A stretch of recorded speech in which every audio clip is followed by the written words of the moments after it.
嘿呦，各位，欢迎回来到了游戏频道，我是 Mike。那最近合力附身记呢，在 1.0 之后有马不停蹄的即将迎来 1.1 的更新。那这次我们就来看看 1.1 呢有加了什么新东西吧。那话说我之前的麦克风坏了，那它的声音呢就开始断断续续的。但感谢 FIFA 这一次赞助了我这个 AM6 的麦克风以及 BM88 的麦克风架。那原本只是赞助麦克风架啦，但 FIFA 呢知道我的麦克风坏了，就也一起赞助了我麦克风，真的是非常感谢。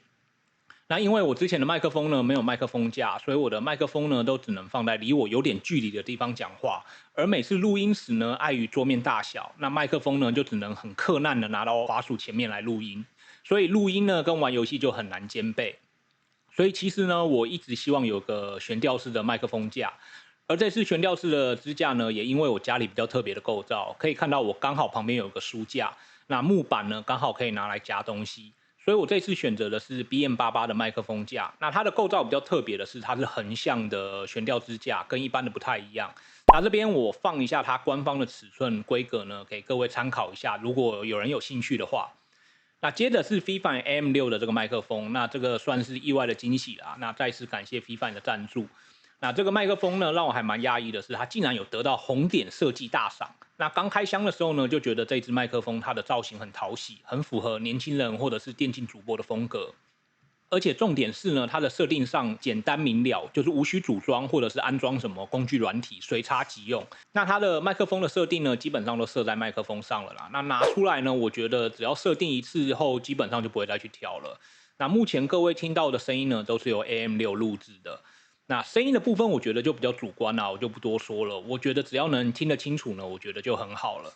那我这边就来说一下我喜欢这个麦克风的一些外观细节。第一个就是这个触碰静音，那这个我很喜欢，因为操作直觉。那有时候呢，游戏中忽然可能就是临时需要静音，那有时候录音设备呢，它的静音钮是按压式的，那有时候会手忙脚乱啊。但触碰的呢，它的静音就很直觉，就碰一下就可以了。然后它的前方的这个小灯呢，就会转换成红色提示。但我觉得，如果是整个这个 RGB 灯呢，熄掉会来得更直觉啦。接着第二个是这个防喷罩，那这个我觉得超贴心的，因为市面上呢有些麦克风它的防喷罩是需要额外购买的，但 AM6 呢是直接付给你。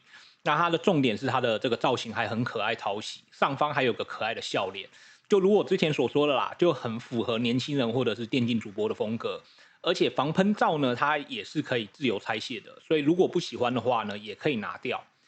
再来第三个就是这个 RGB 灯效了啦。那现今这个电脑配备呢，如果有 RGB 灯效，听说它的帧数可以再加个10帧。那它有内建14种灯效啦，那没事换一换呢，也可以让自己转换一下心情。那它的灯效呢，除了混色也有纯色，如果要关掉也是可以的。那下方的这个 RGB 钮呢，这个长按就可以关掉了。那这边呢，这个 BM88 呢，加上这个 AM6 的搭配呢，终于可以让自己看起来比较像主播了啦。那各位也可以持续听到我美妙的声音了。阿马特拉斯，神经病。接着这边我们就回到这个合力附身记 1.1， 那这次 1.1 呢，其实增加了一些我觉得还蛮酷的建筑啦。那这些建筑呢是神尾跟铁牙都有的。那第一个是这个气闸门，那这个气闸门是可以干嘛用的呢？它是可以让合力通过，但同时又可以阻断水源。那这边我想到的是说可以盖在水坝下方啦，因为有时各位呢会想要进到水坝下方，就是需要盖东西啊，或者是捡东西之类的。那以前呢可能要像这样子，就是向上绕，然后再向下绕这样子，然后进到水坝。但现在呢，就是只要在盖水坝的时候呢，下方就是多盖个这个气闸门，就可以让这个合力呢在水坝之间这样子穿梭。那这边我给各位看一下，就是说，我把这个水门关起来，就可以看到，其实下方呢它是可以阻挡水的，但是呢，这个合力呢同样是可以在水坝下方这样子穿梭。那这个气闸门呢，它的尺寸是这个3×1。然后上方呢，它是可以叠东西的，给各位看一下这样子，所以它是上方呢是可以叠东西的。那之后各位呢就可以这样灵活运用啦。再来第二个是这个防水动能传动轴，那它其实概念呢是可以通电的防洪体啦。那原本垂直接电的传动轴呢，它是不能够挡住水的。那所以之前在储水槽的设计的时候呢，可能会需要像我这样在外面盖垂直传动轴，往上接电给这个机械帮浦，但现在不用了，它可以防洪体呢加传动轴一起，就是挡水同时又通电，就一举两得。那缺点呢是它的价格稍微有点贵啦，就是因为它不像气闸门这样子要盖一个就好了，那它在盖这个储水槽的时候呢，可能一次要盖一个4、5个之类的。再来是我觉得这次改版的最大特色啦，这个小型机械帮浦，那这个可以干嘛？那这个重点呢就是抽水。那我觉得这个就把它想成是移动式的出水口就好了。那这边呢，你只要有水源，它通电后就可以直接抽水。然后盖完储水槽后呢，这边你就可以看到，它就下方就可以用加压的方式从外面抽水将其填满。那这边可以看到，就是说我搭配了个这个防水动能传动轴，就做了个储水槽。但是这边另外这边各位要稍微注意一下的是说，它不会像机械帮浦一样满了就停。这边可以看到，就是机械帮浦呢，这边它水满了，它就会停止。但是呢，这个小型机械帮浦它会一直抽，直到水满出来。所以这边呢，各位在盖的时候呢，要稍微注意一下。另外是这个帮浦呢，它的马力需求非常的惊人，它是个吃电怪兽。可以看到它这边呢，马力需求需要700匹马力，至少要3个大型风车才能够满足它啦。再来就是帮浦内呢，可以做一些小设定。那这边可以看到，这边可以选择就是未过滤、抽水，以及就是说二水。那这个有什么差别呢？接着我们就来看这个储水槽。那各位可以看到，这边是纯水跟二水的一个交界处，所以如果选择未过滤的话呢，这边就是它就是什么水都抽。大家可以看到，它就是什么水都抽。那如果是选择纯水的话，那这边呢，只要这个污染程度低于50的话呢，它就会开始抽纯水；那高于50，它则会停止。那如果是选二水，那就不用说了，它就是只会抽二水这样子。那这边有一个小细节是说，如果抽纯水的话呢，它的这个出水口呢会显示这个蓝色的。那如果是抽就是什么都抽有污染的话，它就会显示红色的这样子。另外呢，题外话是说，我现在才知道这个风车呢能够泡在水里。